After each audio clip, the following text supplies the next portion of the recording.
ანსამბლ ჰერულას ხელმძღვანელი ბრძანდებით.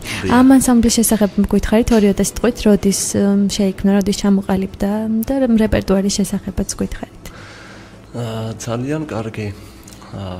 კარგია რომ შევეხეთ ამ თემასაც. დიახ, თან ჩვენთვის თემატურია ფოლკ რადიოს ეთერში ამ თემაზე საუბარი. დიახ.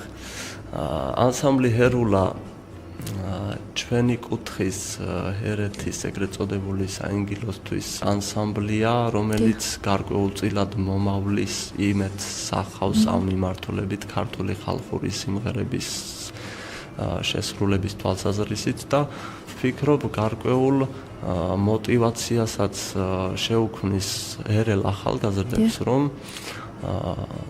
თვითონაც ჩაერთონ ქართული ხალხური სიმღერის გაცნობისა და პოპულარიზაციის საქმეში. რაც შეეხება ანსამბლს, ჩამოყალიბდა შარშან, ანუ 2011 წლის ზაფხულში. შემდეგ ჩვენ მივიღეთ მონაწილეობა ფესტივალ ჩვენებურებში, შემდეგ ბათუმის ფოლკლორისა და სასულიერო მუსიკის ფესტივალზე.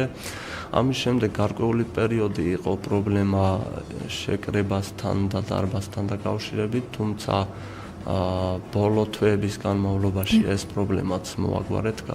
ერთ-ერთი პრობლემა უკავშირდება უშუალოდ კახში, ანუ ჩვენს კუთხეში ყოფნის დროს ამ ხარისში სამწუხაროდ არ არსებობს ისეთი შენობა, სადაც შესაძლებელი იქნება ჩვენი ანსამბლის ნორმალურ რეჟიმში მეცადინეობა და გარდა ამისა უფრო ამას კიდევ მოახერხებს ადამიანი. ყველაზე სამწუხარო ის არის, რომ ამ პროდუქტის წარდგენისათვის საჭირო დარბაზი არ არსებობს ნორმალური.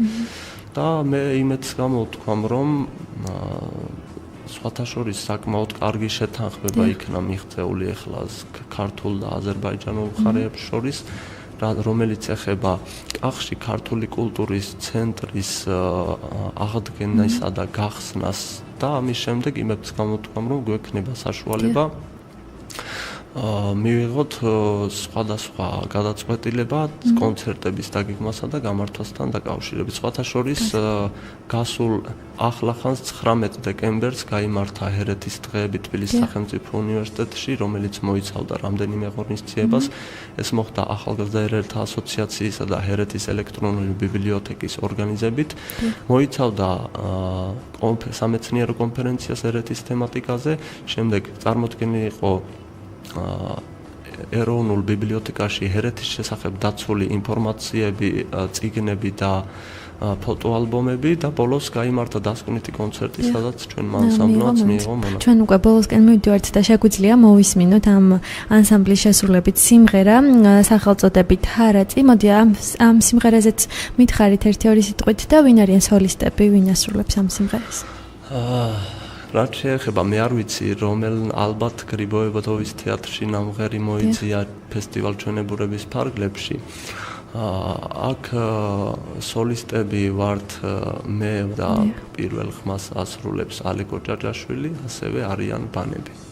ძალიან დიდი მადლობა, ჩვენ შეგვიძლია სიმღერა მოვისმინოთ, ჩვენს მსმენელს კი შევახსენებ, ჩემი სტუმარი გახლდათ ვასილ პაპიაშვილი, რომლის წიგნის პრეზენტაცია სახელწოდებით ჰერეთის ისტორია სულ ცოტა ხნის წინ გაიმართა.